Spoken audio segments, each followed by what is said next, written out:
बिस्मिल्लाहिर्रहमानिर्रहीम। अस्सलाम वालेकुम। उम्मीद है आप सब खैरियत से होंगे। आज हम बनाने जा रहे हैं कुल्फ़ा आइसक्रीम। जैसे कि गर्मी का मौसम है और गर्मी बहुत ज़्यादा है, तो क्यों ना हम आइसक्रीम घर पे ट्राई करें। जिसके लिए हमने लिया है 1 लीटर दूध। फ्रेश दूध आपने लेना है, उसको अच्छे तरीके से बॉयल करना है। जब दूध को बॉयल आ जाए तो इसमें हमने half cup condense milk add करना है और इसको अच्छे तरीके से मिक्स कर लेना। जब दूध की क्वांटिटी थोड़ी कम हो जाए तो इसमें आपने अपनी पसंद के 1 कप ड्राई फ्रूट्स डाल देने हैं। जो भी ड्राई फ्रूट्स आपको पसंद हो वो आप इसमें ऐड कर सकते हैं। किसी चमचे की मदद से इसको साथ साथ हिलाते जाना है।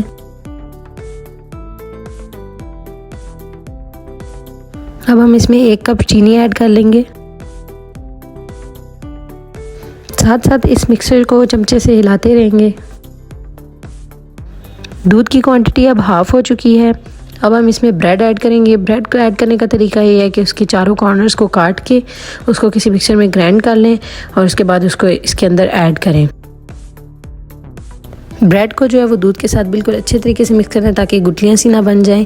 दूध और ब्रेड जो है वो आपस में अच्छे तरीके से मिक्स हो जाएं तो इसमें हाफ़ टी स्पून जो है वो हम इसमें बेकिंग सोडा ऐड कर देंगे और फ़ौरन से फ्लेम को ऑफ़ कर देंगे। इससे दूध बिल्कुल क्रीम की तरह हो जाएगा। इस मिक्सचर को थोड़ी देर के लिए फ्रिज में या फ्रीज़र में रख दें ताकि इसका टेम्परेचर नॉर्मल हो जाए।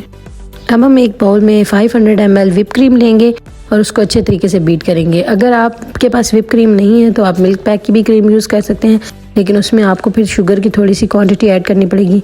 आपने इसको अच्छे तरीके से बीट करना है जब ये बिल्कुल फल्फी सी हो जाए। अब हम इस क्रीम को दूध के मिक्सचर में ऐड करेंगे।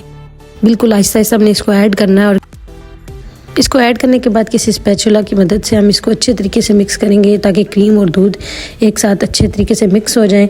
उसके बाद हम इसको किसी भी कंटेनर में या किसी भी प्लास्टिक के बर्तन में बटर पेपर लगा के उसके नीचे ड्राई फ्रूट्स ऐड करेंगे। इसके बाद उस मिक्सचर को हम इस कंटेनर में ऐड कर देंगे। इसके ऊपर से भी हम थोड़े से ड्राई फ्रूट्स इसके ऊपर डाल देंगे। अब हम इसको 8 से 10 घंटे के लिए फ्रीज़र में रखेंगे या फिर पूरी रात के लिए आप इसको रख सकते हैं। आइसक्रीम हमारी रेडी हो चुकी है। अब इसको हम कंटेनर से निकाल के इसके ऊपर से बटर पेपर उतारेंगे और इसके पीसेस करेंगे। मज़े मज़े की ठंडी कुल्फ़ी आइसक्रीम रेडी हो चुकी है। उम्मीद है आपको रेसिपी पसंद आएगी। इसको ज़रूर ट्राई कीजिएगा और चैनल को सब्सक्राइब करना मत भूलिएगा। Thank you. अल्लाह हाफिज़।